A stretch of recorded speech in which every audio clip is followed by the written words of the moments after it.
जी अस्सलाम वालेकुम वरहमतुल्लाहि वबरकातुहू जनाब अज माशाल्लाह जी एक बार फिर जनाब 5 बकरों की लाट लियांदी है 2025 की कुर्बानी से लगने वाले माशाल्लाह पठोरे ही ने तो शुरू तो टोर फिर के भी खाने का मकसद ये होंगे कि तुहानू अच्छी तरह इन्फॉर्मेशन हो कि सेहतमंद और माशाल्लाह तंदुरुस्त दिन पे।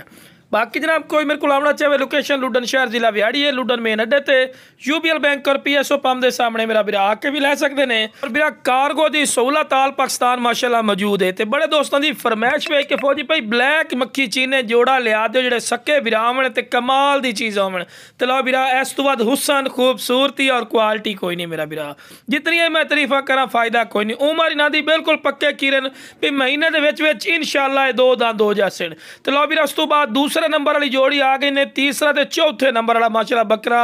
वाइट मक्खी चीना और लाल मक्खी चीना माशाल्लाह हुसन चेक करो बिरा इस तो बाद ही को हुसन होंदा है माशाल्लाह चंगे हाइट कादा लेने डबल हड्डी चिने सोहने ते गुलगुले पटोरे ने माशाल्लाह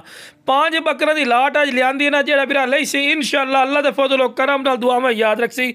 कि वाकई कोई चीज़ आई है। बाकी हुसन खूबसूरती वो तुहाडी अखां दे सामने जितनी मैं तारीफा करा फायदा कोई नहीं टोर फिर के विखावन का बार बार गल कर रहे मकसद होंगे कि तुहानू अच्छी तरह इन्फॉर्मेशन होवे। ते आखिरी नंबर ते आ गए ने नागरा माशाल्लाह डब्बे दे विच ही ने सियालकोटी कलर दे विच खूबसूरत माशाल्लाह डबल हड्डी गोशत दा बरो ते गुलगुला पठोरा ही ने बिरा। बाकी जनाब 5 बकरा की लाट जिस बिरा नू चाहिए जनाब जल्दी राबता करके मुनासिब कीमत ते लै सकते हैं। ओके जनाब अस्सलाम वालेकुम।